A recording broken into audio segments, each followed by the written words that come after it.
Hey guys, welcome back to my channel. Today we're making this custom welcome sign on a vintage window frame. Since I get a lot of questions about removing vinyl from my pieces, I wanted to show you just how easy it is. You can just peel straight off, or sometimes if I'm having a hard time or if the vinyl is coming off in tiny little pieces, I will heat up the glass in small sections by using a blow dryer. This helps loosen the material that adheres the vinyl to the glass.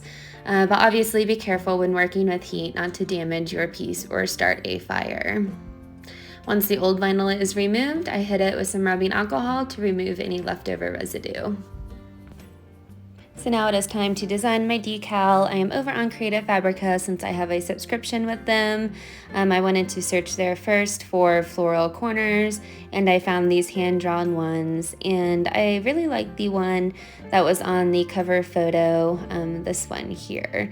So I just downloaded that to my computer, find that file, and make sure to save that in a separate space so I can easily upload that to Cricut Design Space. And the one in particular that I'm using is the number 3. So I'm over in Cricut Design Space. The first thing I always do is upload a placeholder the same size as the material that I'm working with. So this one is, I think, 24 inches, and that is the glass piece, not including the frame. I then go ahead and upload the graphics that I downloaded, those floral corners. Since it's a PNG, there is no need to go and select and erase any of these spaces that you do not want to cut. So any of those negative spaces are already added there, and it is so easy to use once you get this uploaded into Cricut Design Space.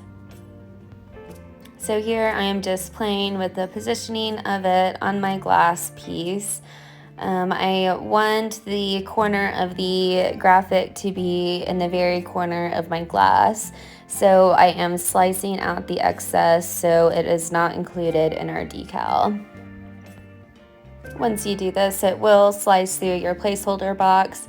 If that bothers you, you can always make a new one and slide your designs on over to that piece. But for now, I am just relocating that one on there, jumping over to Creative Fabrica's Font Cloud.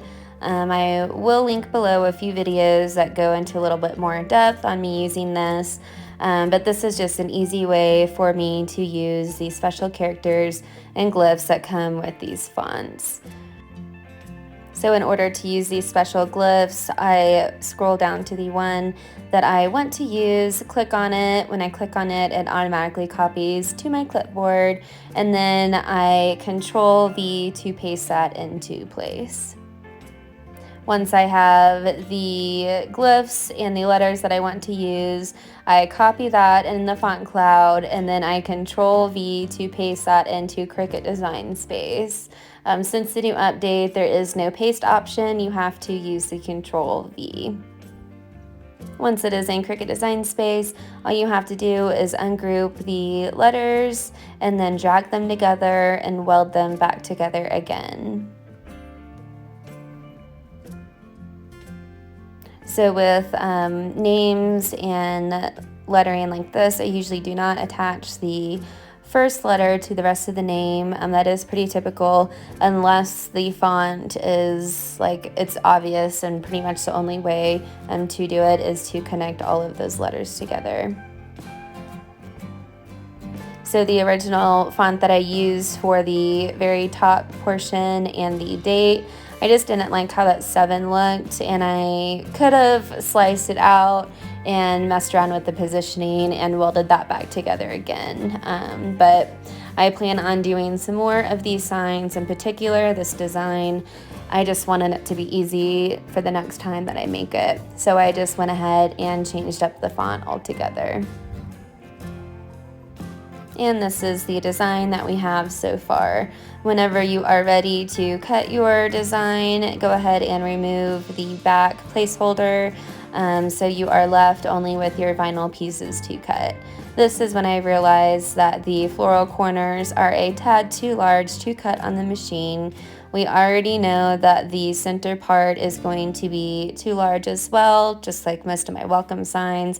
I have to split that into a couple of sections.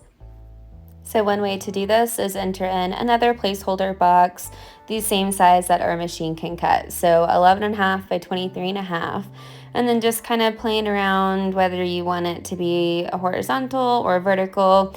I usually like including the top straight line with one of the names or words that isn't necessarily obvious that it is straight. So like the welcome to the wedding of would be along with the Morgan, and then the Mac would be with the June 7th. I did have to measure down the floral corners just a touch, so they would still cut. I didn't do any major changes to the design or anything like that, just so I am able to cut it in my machine.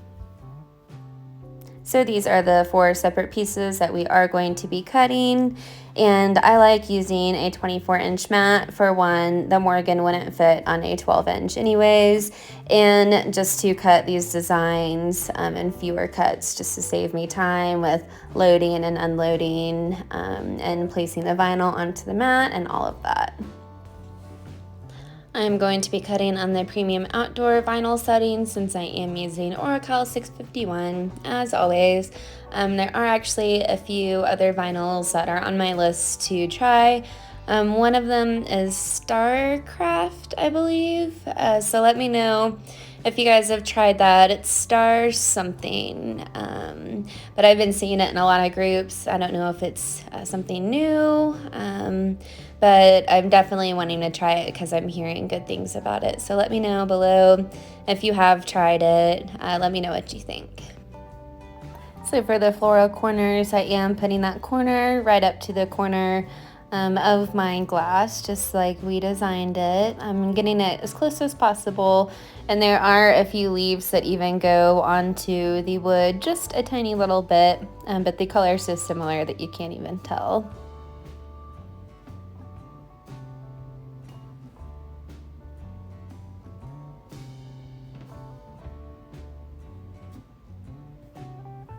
And my previous video that I released is dedicated totally on how to align and center your text. I will link that down below, but this is the easiest way that I can figure out how to do it, is by using my extra large Cricut cutting mat. And you can remove fingerprints with rubbing alcohol or glass cleaner. And here is how the sign looks set up at the ceremony site. This was one of my couples that had a 250 plus guest wedding scheduled for last Saturday. They had to postpone it and just have an intimate ceremony in their mom's backyard, but I thought the sign was perfect and they loved it as well.